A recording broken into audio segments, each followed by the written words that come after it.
주신 은혜에 감사하는 5분 묵상. 오늘은 창세기 40장 5절에서 15절 인생을 해석해주고 기회를 주시는 하나님 제목으로 하나님의 말씀 보겠습니다. 내용 관찰 첫 번째 질문입니다.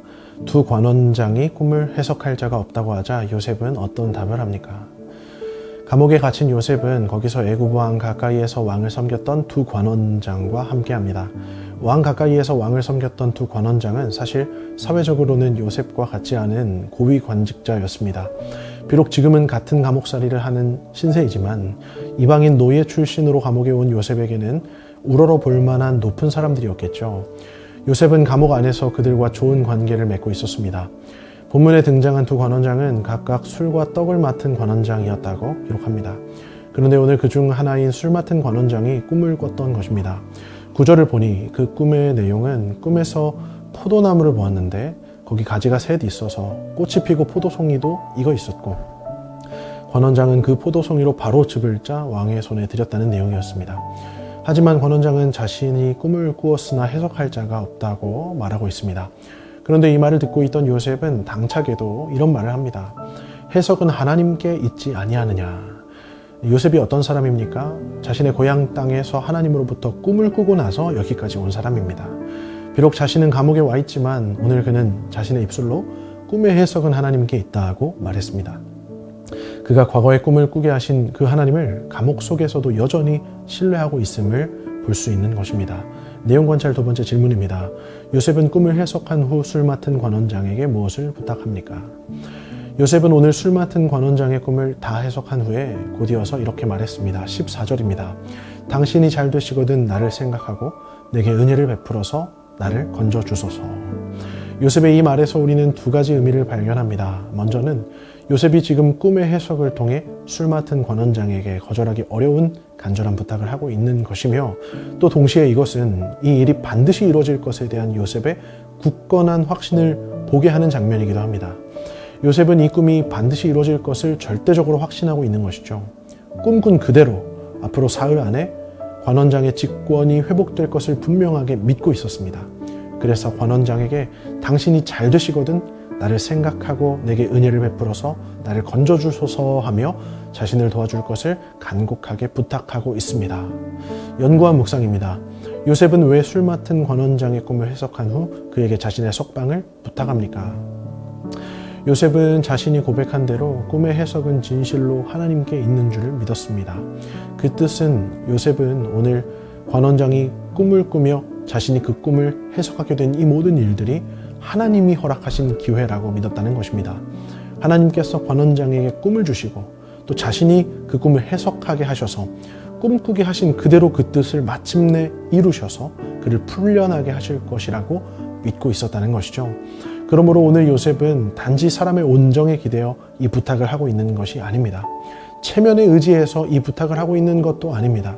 요셉은 이 기회가 하나님께서 주신 기회임을 믿으며 오늘 이 하나님의 섭리하심을 통해 자신이 건져냄을 받을 것을 신뢰하고 있었던 것입니다. 그러므로 우리 믿는 사람들은 모든 마음의 생각과 입술의 말들을 하나님을 믿는 믿음 안에서 해야 하는 줄을 믿습니다. 느낀 점입니다. 요셉이 감옥에서 왕의 신하들을 만나 꿈을 해석해주고 풀려날 기회를 얻게 된 것을 보며 무엇을 느낍니까? 하나님의 도우심과 구원은 인간의 시간 속에서 인간의 정황 안에서 나타나는 일임을 보게 됩니다. 하나님께서는 야곱과 그의 자손들을 민족의 수준을 넘어 국가로 세우는 커다란 계획을 가지고 계셨습니다. 하나님께서 이 계획을 이루기 위하여 야곱과 온 집안은 애굽으로 거처를 옮겨 강대국의 보호 아래에서 자라야만 했습니다. 그런데 하나님이 이 위대한 계획을 이루기 위해 가장 먼저 하신 일이 무엇이죠? 야곱이 가장 사랑하는 아들 요셉을 먼저 애굽으로 보내는 일이었습니다. 그리고 그 아들 요셉이 곧바로 총리가 되게 하신 것도 아니죠. 요셉이 총리가 되기까지 종살이를 하는 일과 감옥살이를 해야 하는 일들을 거쳐야만 했습니다. 자신의 형들의 손으로 종이 될 뿐만 아니라 거기서까지 누명을 써서 감옥에 갇힌 이 요셉의 인생은 그 순간만 놓고 보면 하나님의 계획을 의심하게 되기도 합니다. 그러나 우리는 이 모든 아픔과 고통의 이면에 하나님의 분명한 계획하심과 오차없는 세밀함이 있음을 믿기에 우리는 그저 하나님의 지혜와 경륜을 찬양하게 되는 것입니다. 그리고 오늘 하나님의 때가 되었을 때 요셉은 관원장의 꿈을 해석하게 됩니다.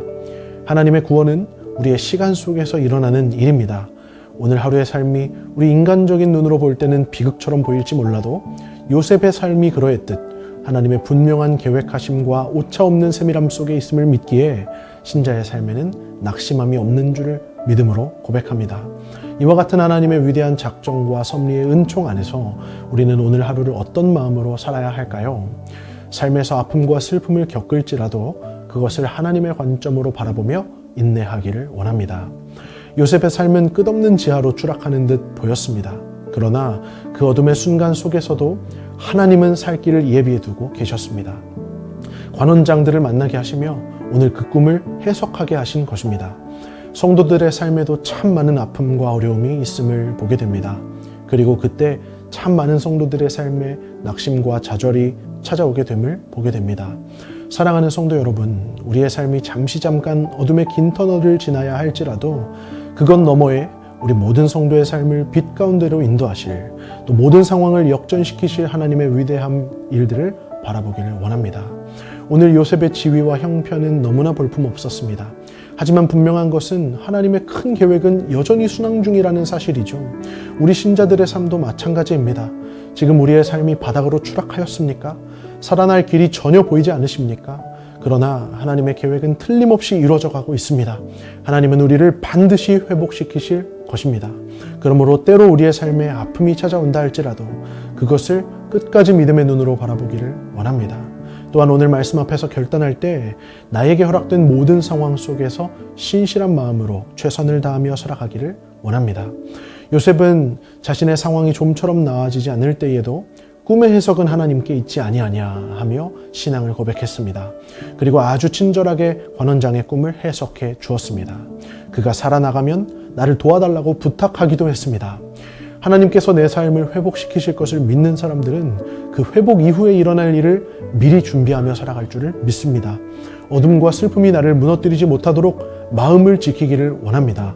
오늘 우리의 삶에 허락하신 하루하루의 영역들을 순종함으로 또 충성함으로 감당하기를 원합니다. 하나님의 크신 계획을 믿으며 오늘 하루 담대하게 주의 뜻대로 살아가시는 모든 주의 자녀들이 되시기를 진심으로 소망합니다. 이 시간 함께 합심하여 기도하기를 원합니다.